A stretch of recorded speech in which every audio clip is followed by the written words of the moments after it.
कन्या से सब कुछ छुड़वा सकते हो, पर पिता के घर जाने के लिए मना कर दिया तो हृदय भर आता है। और वास्तविकता में एक कन्या जैसा हृदय दूसरा कोई हो ही नहीं सकता है। अपना सर्वस्व परित्याग करके दूसरे के घर को उजाला देना चाहती है। वो पिता जो गोदी में लेकर के उस बच्ची को बड़ा करता है, धीरे जिस दिन से वो बच्ची पैदा हो जाए उस दिन से पिता सोच लेता है कि आज से ही इसके नाम की एक एक पाई इकट्ठा करूंगा और जिस दिन मेरी बेटी का विवाह होगा उस दिन सब कुछ लुटा दूंगा इसके लिए। उस पिता के हृदय से पूछो, अपने जीवन भर की कमाई को एक क्षण में लुटाने के लिए बैठा है। किस लिए? कि मेरी बेटी को मात्र सुख मिल जाए, कोई इससे कोई कुछ कहे ना। पूरे विवाह के अंदर,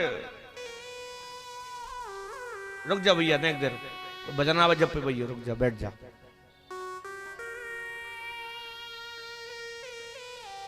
पूरे विवाह के अंदर केवल दो लोग ऐसे होते हैं। कौन?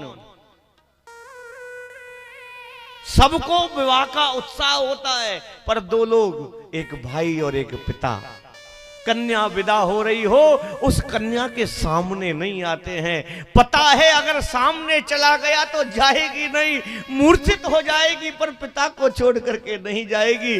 कहेगी पिताजी मैंने कौन सा अपराध कर दिया जो मुझे इतना दूर कर रहे हो। वो पिता भी खंबे के पार खड़े होकर के उस कन्या को विदा होते हुए देखता रहेगा, अश्रुधार बहती रहेगी, पर एक बार जाकर के नहीं कहेगा पिता कि बेटी तेरे जाने का मैं दुख मना रहा हूं, रोता रहेगा। वो भाई जब बहन विदा होगी चिल्लाएगी भैया को बुला दो, वो भाई जाकर के हृदय से लग जाता है, कहती है भैया मुझे अपने साथ रख लो, क्यों पराया किया जा रहा है। वो भाई भी कहेगा हाथ जोड़ करके बहन आज तक कोई गलती हो गई हो तो मुझे क्षमा कर देना, मैंने ना जाने कितना भला बुरा तुझे कहा होगा, आज मेरी गलतियों को बहन माफ कर देना।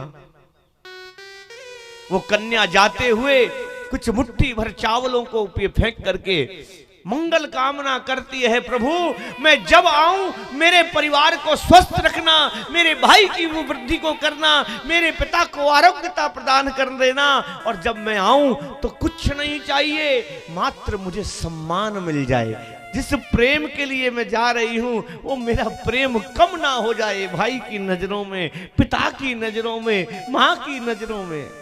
इस कामना के साथ जाती है।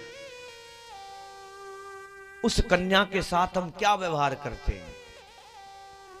चंद रुपयों के लिए उस कन्या को मारते हैं, पीटते हैं, तड़पाते हैं, जलाते हैं, यहां तक कि जिंदा तक जला दिया जाता है। कहा जाता है अपने बाप से मांग करके ला, पिता से मांग करके ला। वो कहेगी अगर होता तो मेरा पिता पहले ही दे दिया होता, मेरे पिता की सामर्थ्य नहीं है। जल जाती है पर पिता के पास जाकर के नहीं कहती पिताजी मुझे ये और चाहिए। कितना बड़ा कष्ट सहन करके अपने आप की आहुति दे करके उस पिता के सम्मान की रक्षा करती है कन्या। उस कन्या को हम गर्भ में मरवा देते हैं। पता लग जाए गर्भ में कन्या है, जाएंगे डॉक्टरों के पास, अबॉर्शन करा देंगे, गर्भ को गिरवा देंगे, गर्भपात करा देंगे। क्या अपराध कर दिया उस कन्या ने प्यारे? जीव जो गर्भ में आया है, क्या वो कन्या नहीं चाहती है मैं अपनी मां के आंचल का स्तनपान करूं? क्या मैं अपने पिता के कंधों पर लग करके उसके प्रेम को प्राप्त करूं? क्या मैं अपने भाई की कलाई पर राखी बांधूं? वो कन्या भी चाहती है, पर हम अपराधी बन जाते हैं उस कन्या की हत्या के।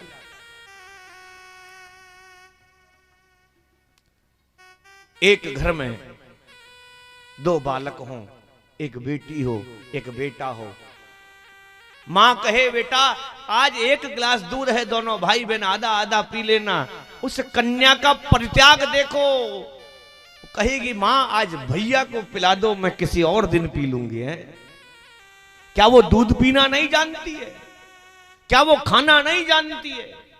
परंतु उस कन्या का हृदय इतना विशाल है, उसकी ममता कहती है आज मेरे भाई को पी लेने दो, मैं किसी और दिन पी लूंगी।